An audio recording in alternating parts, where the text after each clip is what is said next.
El tópico que les traigo hoy es acerca del pecado. Se ha hablado mucho del pecado, pero ¿cuál es su significado según la Biblia? El pecado es sinónimo de maldad, y cometer pecado es igual a hacer el mal. La palabra pecado tiene una connotación religiosa para nosotros en nuestro idioma, pero en los idiomas originales en los que fue escrito la Biblia, tenía un sentido más común y más fácil de entender para nosotros. Por ejemplo, en el Antiguo Testamento, que se escribió mayormente en hebreo, la palabra que se usa para pecado tiene un significado igual a la palabra que se utiliza en el Nuevo Testamento escrito en griego, y el significado de ambas palabras significa fallar al blanco. Esto es como cuando un arquero intenta tirar al blanco y falla, o como cuando alguien no pasa un examen.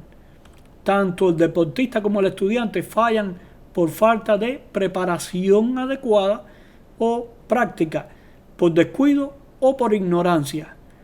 Pero, ¿cuál es el blanco que se falla cuando pecamos nosotros?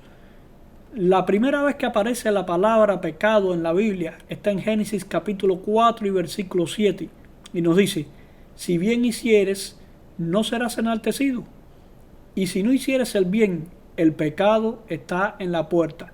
Aquí aparece el pecado en contraposición con hacer el bien. La falla comienza al apartarse del bien.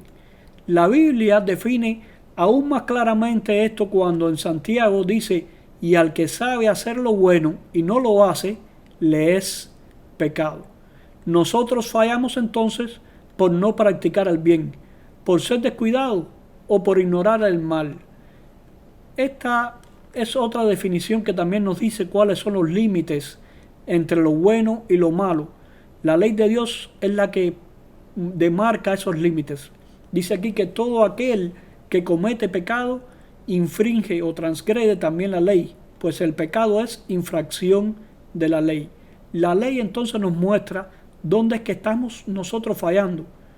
Es por medio de la ley que tenemos nosotros conocimiento del pecado. Existen también otras palabras que son sinónimos de pecado y que en muchas ocasiones se traducen a sí mismos como pecado. Por ejemplo, la palabra transgresión, que significa ir más allá de los límites o traspasar los límites puestos por la misma ley de Dios.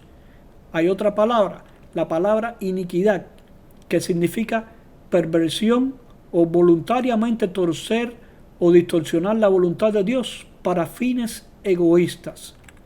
El pecado en cualquiera de sus manifestaciones implica un fallo del ser humano al alejarse de los objetivos básicos establecidos por Dios para el desarrollo del potencial humano. Y este objetivo es vivir para hacer el bien.